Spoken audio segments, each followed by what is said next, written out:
Welcome everybody to our calculus notes for 2.6 on related rates. So this is one of our first applications of calculus that we're going to look at, and it comes at a really good time, and you're going to see why in just a second. So just a little review. Calculus is the mathematics of change. So that's what we're studying, how things change.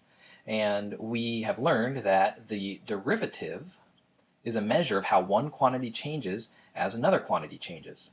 Okay, so we find like the derivative of y with respect to x. So as x changes, how is y changing? That's what we were looking for. And we've also talked about the derivative equaling something called the rate of change. So the derivative is the rate of change. And we've spent a little bit of time now learning how to find these derivatives. Now here's where related rates come in. So if two quantities change in relation to each other, both with respect to time, then their rates will also be related with respect to time.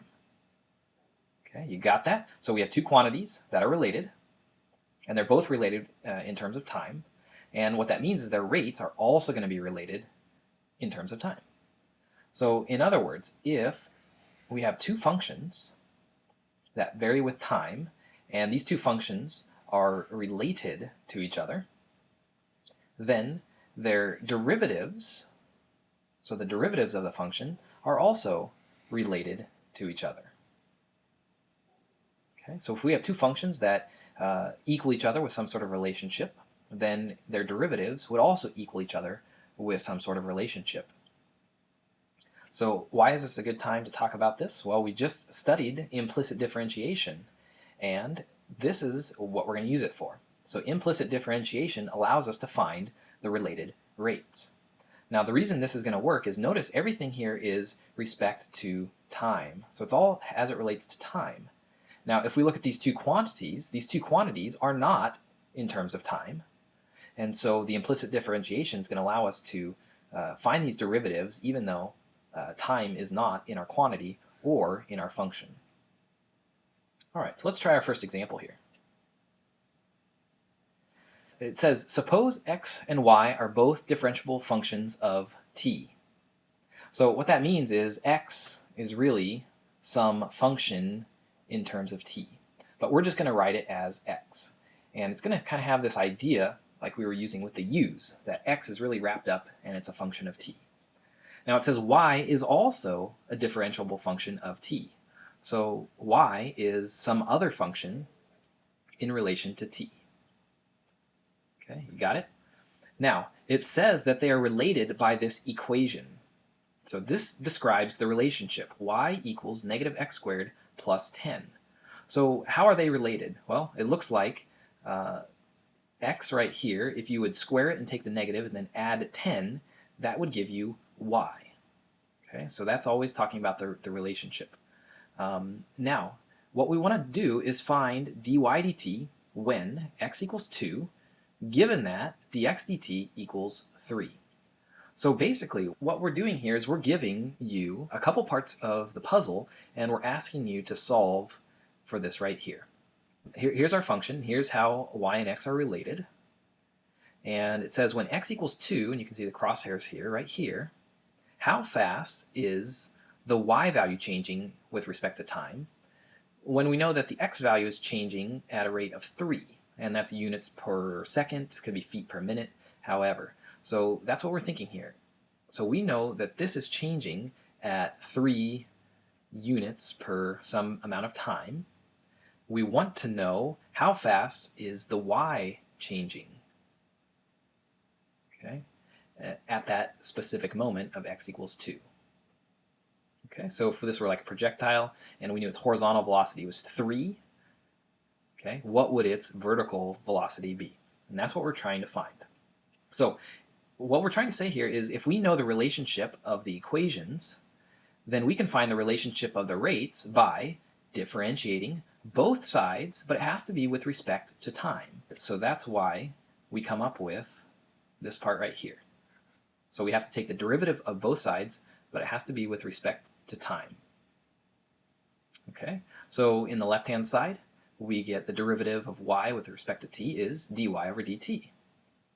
And here we are going to use the chain rule So if we look at this here, this would give us negative 2x. You can see that right there. But x and t don't match. And so that's why we have to use the chain rule here. And so when we do that, we're then left with dx over dt. Okay, so that's differentiating, and we use our chain rule. Now, in this case, we have to try to get dy dt by itself, because that's what we're trying to find. And in this case, it is.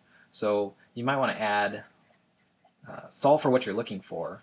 So in this case, dy dt, if necessary. Now that we have this relationship of the rates, we can go ahead and solve by substituting our known values to find dy dt. So given in the equation, we knew x equals 2 right here. So we're going to let x equal 2. And we also knew that dx dt was 3. So I'm just going to rewrite it there for you. And you can see here, all we have to do is substitute them into this equation up here. So 2 in here and then 3 in here. And then solve it. And so dy over dt is negative 12. Okay, so what that tells me is as x is increasing 3 units per time measure, y is going to be decreasing 12 units per time measure at x equals 2. All right, let's try another example.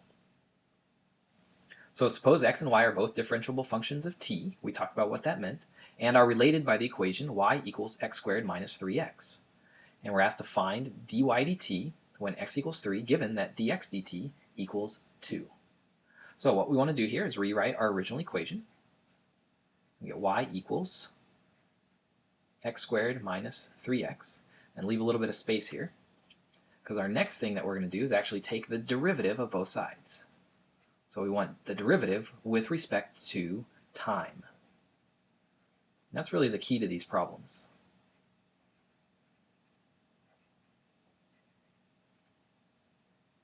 Okay, now to solve this one, we are just going to be left with dy over dt. In this case, we're going to take the derivative here and then remember the chain rule. So if we look at this, that's going to give me 2x minus 3, okay, just using our power rule. But then we're going to have to multiply by the derivative of x with respect to t. All right, so now at this point, we've taken the derivative of both sides, and we are looking for dy dt, and you can see it's already been solved for right here. And so all that's left now is to substitute in x equals 3 and dx dt equals 2. So this is going to be 2 times 3 minus 3 times dx dt, which is 2. So overall here we get 6 minus 3 is 3 times 2, and we get 6. So dy over dt equals 6. All right, I want you to try this one on your own here. Go ahead and pause the video and then come on back when you're done to check your work. All right, welcome back. Let's go ahead and check your work. So first thing you should have done is rewrite the equation and then take the derivative with respect to time on both sides here. Then use implicit differentiation, so you should have gotten dy over dt. Use the power rule here, so 3 times 2 is 6. 3 minus 1 is 2, so 6x squared, and then the derivative of 4x is 4, and then we got to have the chain rule, so we have dx over dt right here. Now the problem told us that x was 1 and dx over dt was 2, so we just substituted those in right here. Here's your x equals 1, here's your dx over dt, which equals 2, and then the rest is just simplifying. So 6 plus 4 is 10 times 2, and so your dy dt is going to be 20. Okay, so as x moves 2 units per time, okay, y is going to be moving 20 units per time. All right, let's move on and look at some actual word problems now. Okay, so in this example, a pebble is dropped into a calm pond, and it causes ripples in the form of concentric circles. So you can see the circles going out. Now, the radius, which is r, of the outer ripple is increasing at a constant rate of 1 foot per second.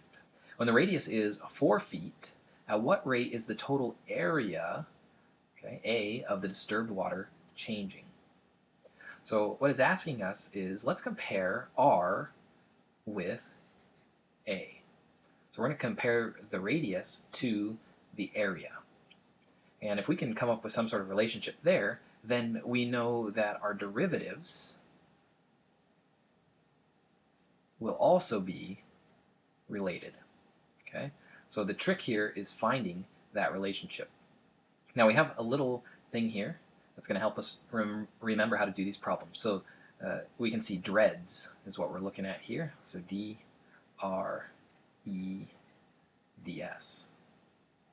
So this is how we're going to set up our problem. And we're going to start by making a diagram and then writing down the rates, coming up with an equation, differentiating, and then substituting. So the first thing we needed to do was make a sketch and label all known quantities. So really what we're dealing with here is a circle with a radius, and I put a little arrow here just to show where the radius is changing. So this is growing. Okay. Now we move on and we identify all our known rates and rates to be determined. So what does it tell us here? It says the radius is increasing at a constant rate of 1 foot per second. And so that information is going to be right here. Okay, so dr dt equals 1, and that's feet per second. Now it says when the radius is 4 feet, at what rate is the total area changing? So what we're looking for is the rate of change in the area. And we're going to write that as dA over dt. And I just want to put a note when r equals 4. Okay, so that's how we go ahead and write the rates. Next, we need to come up with an equation that relates the variables. So if you remember up here, we were talking about the radius being related to the area. Well, is the radius of a circle related to the area of the circle? Well, it is. And it gives us our formula right here, A equals pi r squared. So that is the relationship between area and the radius. Once we have this equation that relates our quantities, we differentiate. So we differentiate both sides of the equation implicitly, and then we use the chain rule with respect to time. So everything's got to be d over dt. So we can see here we take the derivative of both sides. To do that, we just get dA over dt, and then using our power rule, 2 pi r, and then dr over dt. Now, one note here is we're looking for dA over dt. And in this case, it happened that it was already solved for. So just want to put a note here that you're going to solve for what you're looking for if necessary, okay, or if needed. And that's going to be true of any problem. You could have them combined over here. They could be all over the place. So keep an eye out for that. Once you have this solved for dA over dt, what we're looking for, all you need to do is substitute all known values and then go ahead and find the rate of change we're looking for. So we know that the radius was 4, so we just substitute that in right there. And then we knew that dr over dt was 1, and so we substitute it right in here. When we do all of this, we end up with 8 pi. So when the radius is changing at a rate of 1 foot per second, we know the area is increasing at 8 pi feet per second. All right, let's go ahead and try this one together here. It says the base of a triangle is increasing at a rate of 2 inches per minute. If the height is always 3 times the base, how fast is the area changing when the base is 6 inches? So we know we're going to be dealing with a triangle, and that's about all we have to draw. So let's go ahead and draw our triangle. And we have a couple things that we're working with here. We have a base and a height. Okay, so we see something here, there's a base and there's a height. So we're just going to make the base, you could call it x, it doesn't really matter. And then here's the height of our triangle. We're going to call this y. Now there's also a little bit more information here. It says the height is always 3 times the base. So when they give you that extra information, you want to see if you can write this in as few variables as possible. So what can we write? Well, if the height is always 3 times the base, we would know that y equals 3x. Okay, so we really have the base is x and the height is 3x. Okay, so this was drawing our diagram. Next, we want to write out any rates that we know. So they said the base of a triangle is increasing at a rate of 2 inches per minute. So the derivative of the base with respect to time equals 2 inches per minute. And what we're looking for, how fast is the area changing? Okay, so what we're looking for is the derivative of the area with respect to time. And they give us the information that when the base is 6 inches. So when x equals 6. Okay, so this is writing our rates in that dreads. Next, we want to come up with an equation. Okay, so we need an equation that's going to relate this x right here with this area right here. Okay, that's what we got to do. And fortunately, we know the area of a triangle is 1/2 base times height. So that's a good place to start. And let's see if we can relate that with x. So it's 1/2. The base is x. And the height is 3x. So you can see it was very important to rewrite this in terms of x, because that's all we care about, relating x with a. And now we've done it. And we can just simplify this here, get 1/2. Oh, this would actually be 3/2 x squared. Okay, so this was coming up with our equation to relate the variables. Next up, we need to differentiate this, because if a and x are related, then the derivatives are also going to be related. So let's go ahead and find the derivative with respect to t of both sides. Now you may feel like this is a tedious step, but it's really important in understanding the process of what's going on, being able to go back and check your work. So I encourage you to write this out. Okay, so let's take the derivative. We get dA over dt equals, and we're just going to use our power rule with the chain rule. So 2 times 3/2 is just going to be 3, and then x to the first. And then times, okay, since this is with respect to t, we still have a dx dt. All right. Now, we just want to make sure that what we're looking for, we actually have solved for. And we're looking for dA over dt, and you can see that we have solved for that right here. Okay, so there's nothing else we need to do. So that was finding the derivative. So put a d there. And the last thing is substituting in. So we knew x was 6. We're just going to plug that in. And we knew dx dt was 2. So we're going to substitute that in.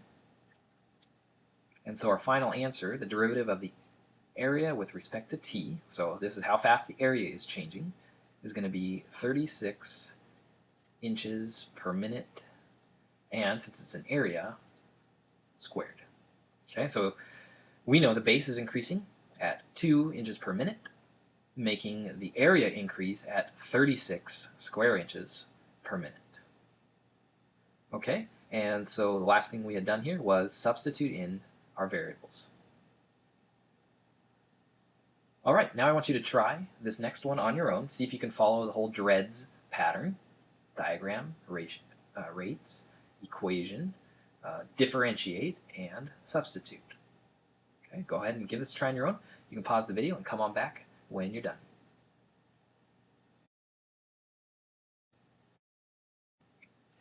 All right, welcome back. Let's go ahead and check your work. So you should have had a drawing of a sphere, and pretty much the only thing you need in a sphere is its radius right here. Then, writing out the rates from the problem, they said that the volume was changing at 4.5 cubic feet per minute. Now, how did we know this was a volume? Well, a couple hints. It says cubic feet, so we know that's volume, and then air is being pumped into the balloon, and the air has volume, so that's what we got there. Now, they asked us to find the rate of change of the radius. So there's our radius right there, when the radius is 2 feet. Okay, and so when we're trying to make our equation, we see a v here and an r here. So our equation needs to contain only a v and an r. Well, which equation do we know relates volume with radius? Well, this one right here. So volume is 4/3 pi r cubed. And so you can see the r here and the v here. That's your equation. Next is differentiate, and so take the derivative with respect to time, both sides, and then you get some more practice with using implicit differentiation. So we got dv over dt, and then we got 4 pi r squared dr dt. Okay, so again, the 3 times the 4/3 give us our 4, then the pi, and then r squared because it went down by 1, and dr dt because of the chain rule. Now this one, hopefully you caught this. You actually had to solve for dr dt, because if we look over here, that's what we're trying to solve for. Okay, so we had to isolate this guy right here and get it by itself. Okay, so that is our goal based on this. So to do that, you just simply had to divide by the 4 pi r squared on both sides. Okay, and then I just rewrote it so that the dr dt was on the left side right here, and then all of this stuff was on the right. So we had dv dt divided by 4 pi r squared, and I just rewrote it as times 1 over 4 pi r squared. It doesn't really matter, you could have left it like this. Then the last part would have just been solving, and so we had dr dt, and we substituted in dv dt, which they gave us right here, was 4.5, so here is 4.5 that we subbed in. And then we also were told that the radius was 2, so here's the 2 that we subbed in. Now this just becomes a calculation. You can put it in your calculator and get an approximation, and it was 0.09 feet per minute. Now because we're looking for the radius, it is just going to be in feet, and so there we related the two rates. Alright, there's some more examples in your packet. If you have the time, you can give it a try. Otherwise, we'll go through them together when you come back to class. So thanks again for watching, and we'll see you